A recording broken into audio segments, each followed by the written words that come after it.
અને છેડતી મુદ્દે હવે રાજકારણ ગરમાયું છે। પ્રવક્તા મંત્રીએ ચાલુ વાહને કૂદકો મારનાર દીકરીને હિંમતવાળી ગણાવી છે, તો કોંગ્રેસે આ ઘટનાને શરમજનક ગણાવી છે। પરંતુ વિદ્યાર્થીનીઓ હિંમતવાળી હતી, એ ટેમ્પોમાંથી એ કૂદી ગઈ અને એ ટેમ્પોમાંથી કૂદી જતા એ લોકો ભાગવાનો પ્રયત્ન કરતા, એ જ ટેમ્પો આગળ જઈ અને એ પલટી ખાઈ ગયો અને ત્યાં આગળ પોલીસને ઝડપથી આ માહિતી મળતા પહોંચી ગઈ। એમાંથી એક જે ડ્રાઈવર અને ટેમ્પો માલિક છે સુરેશ, એની ધરપકડ પણ કરી છે અને આ તમામે તમામ આરોપીઓ વિરુદ્ધ ખૂબ સખ્ત એવી કલમો, પોસ્કોની, છેડતીની, ધાડની સારી કલમો એવી ઉમેરી છે કે જેથી કરી આવતા સમયની અંદર એમને જામીન પણ ના મળે। સરકારના પ્રવક્તા દીકરીઓ હિંમતવાળી હતી એટલે કૂદીને ત્યાંથી પડી એવું કહેનારાએ ઢાંકણીમાં પાણી લઈને ભૂલી મળવું જોઈએ, કારણ કે સરકારમાં શરમ નામનો છાંટો પણ નથી કે આપણે બેટી પઢાઓ અને બચાવોની વાતો કરતા હોય અને એવા સમયમાં દીકરીઓ ભણવા માટે કોઈ ખાનગી વાહનમાં બેસીને જાય અને એની છેડતી કરવામાં આવે અને પોતાની ઇજ્જત આબરૂ બચાવવા માટે દીકરીઓએ બચવા માટે કૂદવું પડે। એને જો સરકારમાં બેઠેલા લોકો હિંમતવાળું પગલું લેતા હોય તો હું માનું છું કે એનાથી શરમજનક નથી। ઉમેદવારોમાં આનંદો, કારણ કે આવી રહી છે સરકારી ભરતી। ગુજરાત ગૌણ સેવા પસંદગી મંડળે 4300 જગ્યાઓ પર ભરતીની જાહેરાત કરી છે। વિદ્યાર્થીઓ જેનો આતુરતાથી રાહ જોતા હતા એ સરકારી ભરતીની જાહેરાત કરવામાં આવી છે। ગુજરાત ગૌણ સેવા પસંદગી મંડળ દ્વારા કુલ 4300 જગ્યાઓ માટે ભરતી જાહેર કરવામાં આવી છે।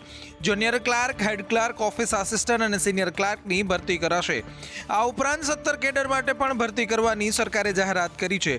4 જાન્યુઆરીથી ઓનલાઈન ફોર્મ ભરવાનું શરૂ થશે અને 31 જાન્યુઆરી સુધી ફોર્મ ભરી શકાશે। આ ઉપરાંત પરીક્ષા ફીમાં પણ મંડળે ફેરફાર કર્યો છે।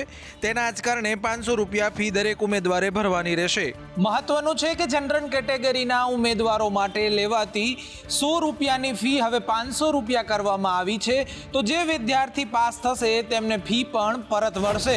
લોકસભા ચૂંટણીને લઈને ભાજપ હવે એક્શન મોડમાં છે, ત્યારે ભાજપ નેતાઓની પસંદગી પણ હવે પારખીને થવાની છે। નેતાઓની પસંદગી માટે ગુજરાતમાં ભાજપે સ્ક્રીનિંગ કમિટીની રચના કરી છે। અન્ય પક્ષમાંથી નેતાઓ બીજેપીમાં જોડાવા પ્રદેશ સ્તરે 5ને જવાબદારી સોંપાઈ છે, તો કમિટીના અધ્યક્ષ ભરત બોગરાને બનાવાયા છે।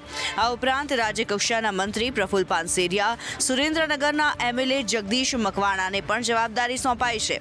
કેટલાક રાજ્યોમાં કડવા અનુભવ બાદ આ કમિટીની રચના કરાઈ છે, તો આ સાથે 26 લોકસભા બેઠક માટે જૂના જોગીઓને કમાન સોંપવામાં આવી છે, જેમાં પૂર્વ મંત્રી પ્રદીપસિંહ જાડેજા, ભૂપેન્દ્રસિંહ ચુડાસમા, આરસી ફળદુ, નરહરી અમીન, કેસી પટેલનો સમાવેશ થાય છે। લોકસભા ચૂંટણીને ધ્યાનમાં રાખીને એક મહત્વપૂર્ણ બેઠક પણ બોલાવાઈ છે। તેના જ ભાગરૂપે કેન્દ્રીય ગૃહમંત્રી અમિત શાહ 6 જાન્યુઆરીએ પુનઃ ગુજરાત આવશે। ગઢડાના એસપી સ્વામીએ અમદાવાદમાં અકસ્માત સર્જ્યો છે। અમદાવાદના એસજી હાઈવે પર થલતેજ ટ્રાફિક બૂથમાં ગાડી ઘુસાડીને ગંભીર અકસ્માત સર્જ્યો હતો। અમદાવાદના થલતેજ 4 રસ્તા પાસે અકસ્માત સર્જાયો હતો, જેમાં ત્યાં આવેલી ટ્રાફિક પોલીસ ચોકીમાં કાર ઘૂસી ગઈ હતી। તપાસમાં બહાર આવ્યું કે આ કાર સ્વામિનારાયણ સંપ્રદાયના એસપી સ્વામી ચલાવી રહ્યા હતા। તેમની કાર થલતેજ ટ્રાફિક બૂથમાં ઘૂસી ગઈ હતી।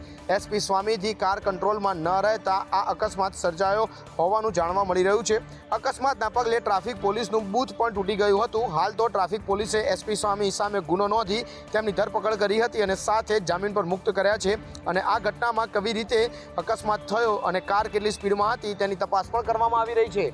જોકે આ અકસ્માતમાં કોઈને ગંભીર ઈજા પહોંચી નથી, તેમજ સરકારી મિલકતને નુકસાન પહોંચાડવા બદલ એસપી સ્વામી સામે ગુનો નોંધવામાં આવ્યો અને તેમની ધરપકડ કરી જામીન પર મુક્ત કરવામાં આવે। રિવરફ્રન્ટ ઉપર સેલ્ફી લેતા યુવાનો સાવધાન થઈ જજો। પગ લપસતા પત્ની સામે જ યુવાન નદીમાં ડૂબ્યો અને મોતને ભેટ્યો। અમદાવાદ સાબરમતી રિવરફ્રન્ટ પર વિચિત્ર ઘટના ઘટી છે, જેમાં પત્ની પોતાના પતિનો મોબાઈલથી ફોટો પાડી રહી હતી અને પતિ લથડી જતા નદીમાં પટકાયો અને મોત થયું। યુવક અંશ કંસારા તેની પત્ની સાથે બપોરના સમયે રિવરફ્રન્ટ પર ફરવા આવ્યો હતો। રિવરફ્રન્ટ પર ફર્યા બાદ યુવક યશ કંસારા અને તેની પત્ની વોકવે પાસે પહોંચ્યા હતા, ત્યારે ફોટો પડાવતી વખતે વોકવે પાસે યુવક યશ કંસારા બેલેન્સ ગુમાવતા નદીના પાણીમાં પડી ગયો હતો। ત્યાં હાજર પત્ની સહિત આસપાસના લોકોએ તેને બચાવવાનો પ્રયાસ કર્યો હતો, પરંતુ યુવકનું પાણીમાં ડૂબી જતા આ મોત નીપજ્યું હતું। હાલ તો પોલીસે અકસ્માતે મોતનો ગુનો નોંધી તપાસ શરૂ કરી છે, પરંતુ આ રીતે જોખમી સેલ્ફી લેતા અને રીલ્સ બનાવતા લોકો માટે આ ચેતવણીરૂપ કિસ્સો છે। અમદાવાદની વધુ એક નામાંકિત રેસ્ટોરન્ટના ભોજનમાંથી ઈયળ નીકળી છે। ઓનેસ્ટ રેસ્ટોરન્ટમાં ઓર્ડર કરવામાં આવેલા ભોજનમાંથી ઈયળ નીકળતા હોબાળો મચ્યો છે.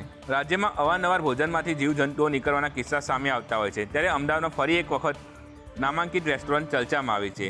આ રેસ્ટોરન્ટમાં ભોજન બાદ આપવામાં આવતા મુખવાસની પડીકીમાંથી ઈયળ નીકળી છે.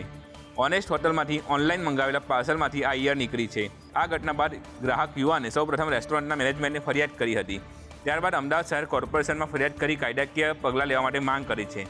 પરંતુ મહત્વની બાબત એ છે કે શહેરમાં અને રાજ્યમાં અવારનવાર આવા કિસ્સાઓ સામે આવી રહ્યા છે, પરંતુ કોઈ કાર્યવાહી કરવામાં આવતી નથી. અવારનવાર રેસ્ટોરન્ટોમાંથી મળતા ભોજનમાં ઈયળ નીકળતી હોય છે, પરંતુ આરોગ્ય વિભાગ તરફથી કોઈ પણ કાર્યવાહી નથી કરવામાં આવતી. રાજકોટમાં ભેળસેળિયા વેપારીઓ બેફામ બન્યા છે. હવે લાવી બેકરીમાંથી વાસી કેકનો જથ્થો મળી આવ્યો છે.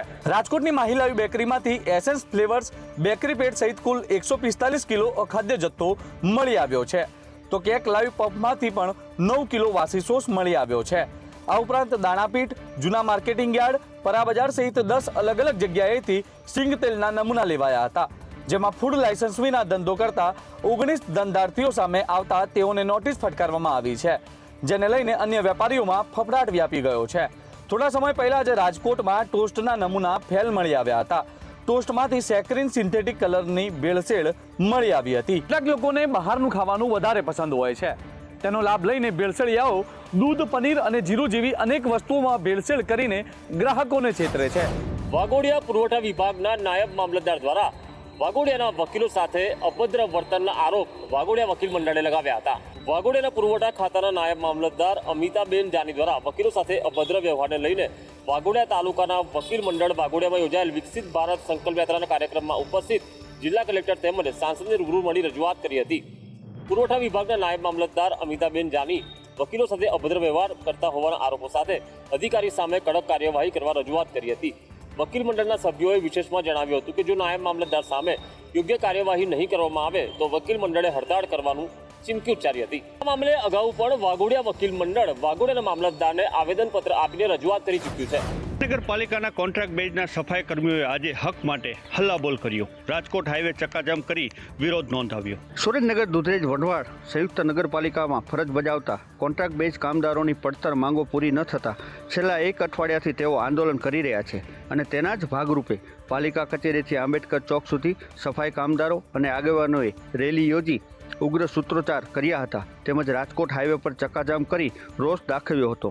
તેઓનું કહેવું છે કે આ અંગે કોન્ટ્રાક્ટર સહિત પાલિકાના ચીફ ઓફિસર તેમજ પ્રમુખને અનેક વખત મૌખિક અને લેખિત રજૂઆતો કરવામાં આવી છે, છતાં કોઈ જ ઉકેલ આવતો નથી. આ ઉપરાંત લઘુત્તમ વેતન, પૂરતો પગાર કાયમી કરવા સહિતની માંગો પણ પૂરી કરવામાં આવતી નથી. કામદારોનું કહેવું છે તેઓને સેફટીના સાધનો પણ આપવામાં નથી આવતા, ત્યારે તેઓએ હવે આંદોલનની ચીમકી પણ ઉચ્ચારી છે. જૂનાગઢ મહાનગરપાલિકા દ્વારા શહેરમાં છેલ્લા કેટલાય સમયથી ગટરનું કામ ચાલી રહ્યું છે અને તેના કારણે શહેરીજનોમાં હાલાકીને લઈને બૂમ ઉઠી છે. વિકાસની વાત હોય તો સારી લાગે, પણ વિકાસના નામ પર ભ્રષ્ટાચાર થતાં જૂનાગઢની આ ગટરોમાં વારંવાર ભંગાર સર્જાઈ રહ્યું છે. સ્થાનિકોનો આક્ષેપ છે કે 1 વર્ષ પહેલાં જ ભૂગર્ભ ગટરની કામગીરી કરવામાં આવી હતી, પરંતુ હલકી ગુણવત્તાવાળી પાઇપલાઇનોને લીધે આ પાઇપ દબાઈ ગઈ અને ગટર ઉભરાવાની સમસ્યા વિકરાળ બની છે. પ્રજાના પૈસે તાગલધીના કરતા તંત્રએ 1 વખત નહીં પણ 4 વખત અહીં ગટરની પાઇપલાઇનો બદલી છે, છતાં વારંવાર ગટરની પાઇપલાઇનોમાં ભંગાણ સર્જાય છે અને લોકોના ઘર સુધી ગટરનું પાણી આવી જાય છે. તો બીજી તરફ વારંવાર ગટરોના કામને કારણે રસ્તાઓ તોડવામાં આવે છે, રસ્તાઓ તૂટે છે પણ તેનું સમારકામ ટલ્લે ચડી જાય છે. તેથી લોકોને પારાવાર મુશ્કેલીનો સામનો કરવો પડે છે અને બિસ્માર રસ્તાઓને કારણે અકસ્માતો સર્જવાનો ભય રહે છે. રાજકોટમાં દીપડાના આંટા ફેરા સતત વધી રહ્યા છે. તે આવે છે તેવા વાવડ તો અત્યાર સુધી મળતા હતા, પરંતુ સગડ મળતા ન હતા. પરંતુ હવે સીસીટીવી ફૂટેજ સામે આવતા ક્યાંક સ્થાનિકોમાં ફફડાટ ફેલાયો છે. સૌરાષ્ટ્રના પાટનગર એવા રાજકોટમાં દીપડો દેખાયો હોવાની વાત વહેતી થતાં છેલ્લા 15 દિવસથી સમગ્ર શહેરમાં ફફડાટ ફેલાયો છે. બીજી તરફ વન વિભાગ દ્વારા પણ દીપડાને પકડવા માટેની કવાયત હાથ ધરવામાં આવી છે, પરંતુ દીપડો હજી સુધી પાંજરે પુરાયો નથી. શહેરના અલગ અલગ વિસ્તારમાં દીપડો આંટાફેરા કરતો હોવાના પુરાવા પણ મળી આવ્યા છે. ત્યારે આજે વધુ એક વિસ્તારમાં દીપડો ફરતો હોવાના વિડીયો સામે આવ્યો છે. ગત રાત્રિના સમયે કાલાવા રોડ ઉપર આવેલી હોટલ નજીકથી દીપડો પસાર થયો હતો. દીપડાના આંટાફેરા વિસ્તારમાં લાગેલા સીસીટીવી કેમેરામાં કેદ થયા છે. ત્યારે આ વિડીયોમાં સ્પષ્ટ દેખાઈ રહ્યો છે કે દીપડો આમ તેમ આંટાફેરા મારી રહ્યો છે. ત્યારે આ વાયરલ વિડીયોના આધારે વન વિભાગે દીપડાને શોધવા માટે હાલમાં કાર્યવાહી કરી છે. અયોધ્યામાં રામ મંદિરની પ્રાણ પ્રતિષ્ઠાને લઈને તૈયારીઓ પૂરજોશમાં ચાલી રહી છે ત્યારે એવા સમાચાર પણ સામે આવ્યા છે. વડાપ્રધાન નરેન્દ્ર મોદી સરયુ નદીમાં સ્નાન કરી શકે છે અને પ્રાણ પ્રતિષ્ઠાના દિવસે વડાપ્રધાન નરેન્દ્ર મોદી ઉપવાસ પણ કરશે. અયોધ્યા રામ મંદિર પ્રાણ પ્રતિષ્ઠા કાર્યક્રમમાં પીએમ મોદી 22 જાન્યુઆરીએ ખાસ હાજરી આપવાના છે.